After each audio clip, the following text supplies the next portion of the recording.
Thanks everyone for joining us today. We want to talk to you about the CANS quality assurance reviews that are going to occur in 2024, 2025. So I do appreciate you being here. I do know it's after a long holiday. So for those that are in person, I do appreciate that, but we will record this, as I said, and have it available at any time. So this won't take very much of your time. We'll only take about 15 or 20 minutes, but why review? Why are we reviewing the cans? Why are we looking at the quality of the cans? Why are we looking to see if you're using the cans? Well, it's time for a review. We've been doing this for a long time, and some of us have been doing cans for years now. And other people are brand new because they're just now coming out of school and they're getting involved in different agencies doing different activities. This gives us an opportunity to make sure we're all on the same page with the cans and making the cans better for West Virginia. This is not something that's going to be punitive. It really is a learning experience, and we'll learn from it too, I'm pretty sure, as we review your cases and your cans. But we're going to suggest different trainings and offer some technical assistance if needed, if we see problem areas. But this is just a way for us to all together to improve. Accuracy is really important. If you were in the training this morning, was talking about how the cans is used in West Virginia and reasons that it is so important. And that accuracy of the cans is really important because you really are addressing the child and family needs, and you're hoping that you'll see a change. You're promoting a change. You're transforming that child's life. So you want to make sure that you're accurate on how you're reporting things. That cans will show improvement for that child or family, have the ability to show positive outcomes for a program. So the cans are being used to assess different programs in West Virginia, residential, wraparound, looking at a lot of different programs the state is, and looking at their cans to see if there's a difference in scores. The accuracy is also really important when you do the cans because it does affect our decision support model and indicates appropriate levels of care for a youth. Now, Shannon and Chris just presented a presentation at 11 o'clock on this. If you weren't able to attend, you might want to go back and watch that one. It'll also be uploaded on CAN's website. Also ensures we're getting a clear picture of the youth in West Virginia. You may or may not know we did a latent class analysis last year. And now what that did was group kids into categories of need. And if your cans wasn't accurate, then that kid may have got misrepresented. I think they're pretty good, the cans are, but I think there's definitely some areas for improvement. So what is being reviewed? So we're going to just tell you these are exactly what we're reviewing. This is exactly what's on our checklist as we go through it. Now, not all of these will be reviewed for every program. It depends on who you are. So we presented to Centra last week. We were presenting something else, so I just went ahead and talked to them about the. They won't have everything here because of their role and how they do the cans and how they use the cans. So not everybody's going to be have all these that they have to answer, so don't panic about that. First thing we're going to be looking at are all CANS items rated. And we don't mean did you put a 0 on everything. We're actually looking to see did you rate them and did you think about them. So if you only have one thing rated on the CANS, then excuse me, then you may have just gone through and done zeros, which means you haven't rated every item. Do all the 2s and 3s in the needs domain have justifications? Gotta have justifications on the 2s and 3s. We recommend you do it for all your items, but 2s and 3s definitely, and on zeros, 1, 2s, and 3. This is one of the biggest problem areas we see, and justifications are really important because they tell a story, and you really can't tell what's going on with that kid unless you see those justifications. Those justifications have to be unique to the child also. So you can't just copy and paste it out of the manual. We want to see that it actually relates to that child. We're going to be looking at treatment plans or service plans, depending on what you do. And we're looking to see if the 2s and 3s on the cans or FAST are actually in your treatment plan. If they're not, you need to explain why they're not there. And one reason would be if they weren't there is maybe a family says, I don't really want to work on the traumatic grief I experienced. Right now, I'm more focused on my eating disorder. So it doesn't mean that that's not a 2 or 3. It may still be a problem. They may have decided they didn't want to work on it, and you would want to explain somewhere that why they did not work on that. Then we go the reverse way. Are all the needs in the treatment plan rated a 2 or 3 on the cans or FAST? So sometimes people will put it in the treatment plan, but they forget to rate it at an actionable level on the cans. So we're going to be looking at that also. We also will be looking we'll look at the paperwork and just see if we think some ratings might be a little too high or a little too low.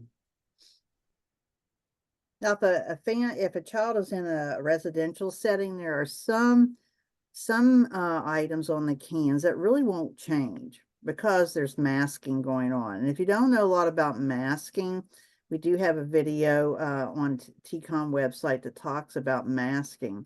And that is where the service, because the child's in service, it looks like they're doing better than they actually are. And an example, this would be school attendance. So you really want to rate that kid what the school attendance level is before they entered that residential program. So let's say it's a 3, maybe they have truancy. You can't really tell that kid's doing better unless you have a program where the kid actually goes to community school. It's not a school on site, then you might be able to rate it. But really, until that kid gets out of residential and they have to go back to their community school, you really won't know what level that child should be rated at. So that's called masking. Staff will also look for items that are connected. Now, this is something we've seen problems with, and I'm going to just keep using truancy. It's actually a 3 for school attendance. Oh, of legal, I'm sorry. So if you started with legal and you rated a legal 3 because of truancy, so the child has been referred by their probation officer, they've been expelled from school because of truancy, and you rated a 3, then on school attendance, we should see a similar rating. So we actually had this problem. So people with legal, probation officer sent them to their agency, but they didn't rate anything else. They really weren't looking through each of those items and rating them. And that's really what you have to do. Cans should be unique to the child, no cookie cutter can. I did an informal review last year of some residentials, and there were some cookie cutter cans there. And what I mean by that is all the kids look the same. And they should look similar because, programs are addressing certain issues, and they should look similar, but they should not look exactly the same. Now, if you have justifications, you could see 2 kids with the same cans pattern, but the justifications would tell you their uniqueness, how that would be different for each kid.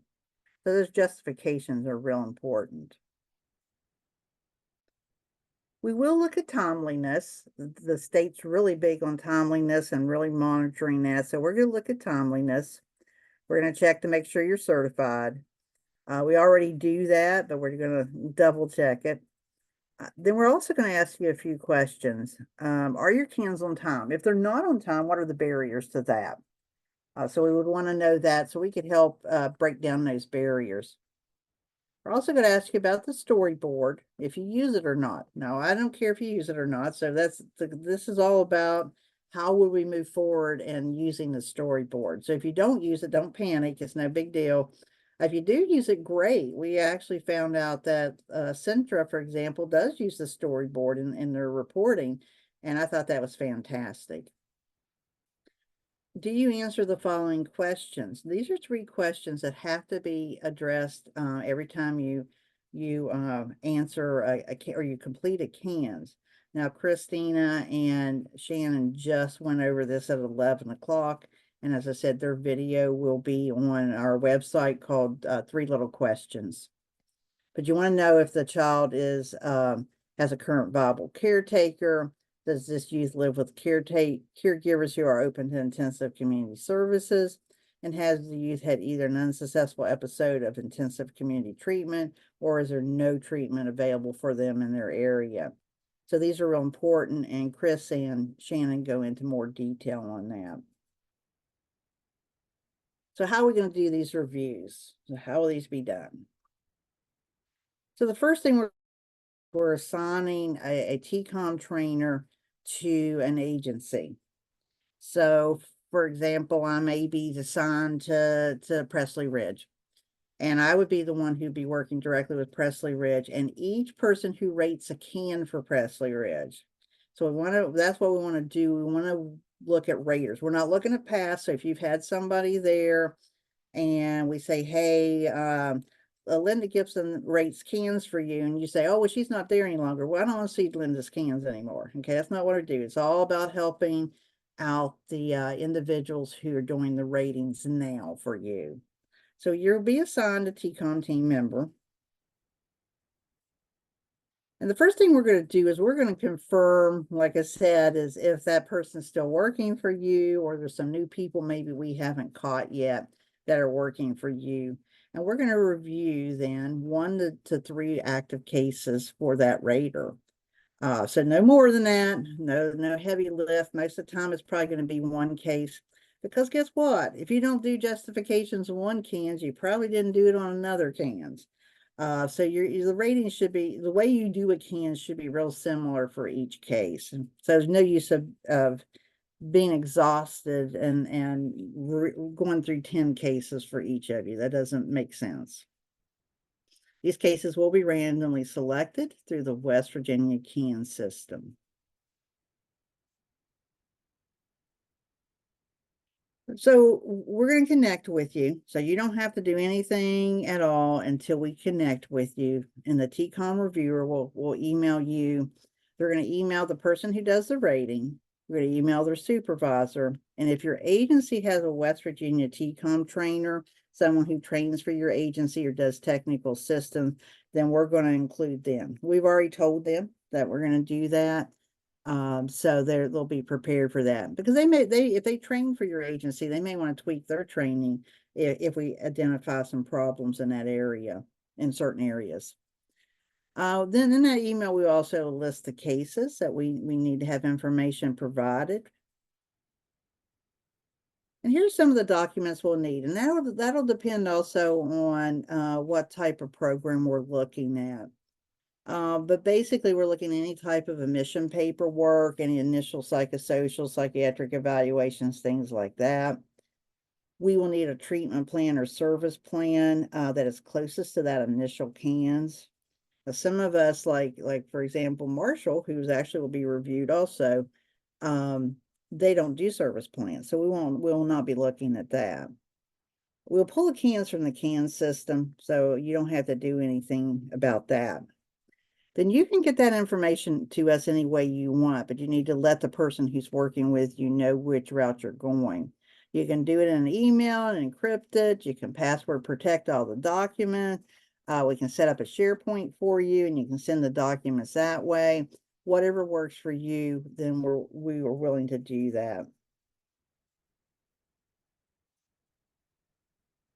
So then the staff will review. We're going to, what you saw as I discussed in the previous sections is exactly what we're reviewing.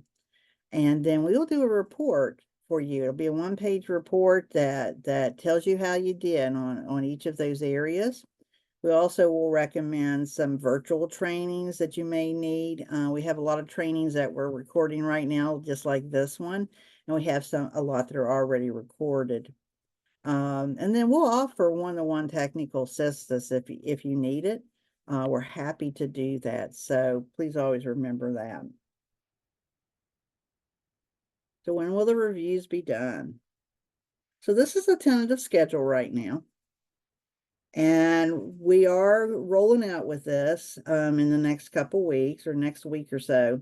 We're doing a Centra and Marshall. We're doing residential group homes and PRTFs I should have in there also. We hope to have those reviewed by the September for the residentials, and we will then send out the reports to each of the individuals at that time. Because we have some other trainings that are occurring in August. So we want to make sure all those trainings are available before we send the reports out. We then hope to do shelters in October and child placing agencies, foster care in November. We're hoping for that. As I said, the schedule is tentative. We're going to try to keep to it because we will be doing wrap around in January. So we want to make sure we have all this taken care of. So questions, if you need any more information, want any more information, have question, you can contact Lydia Shaw, who's the TCOM Fidelity Coordinator, or you can contact me and we'll be happy to help you.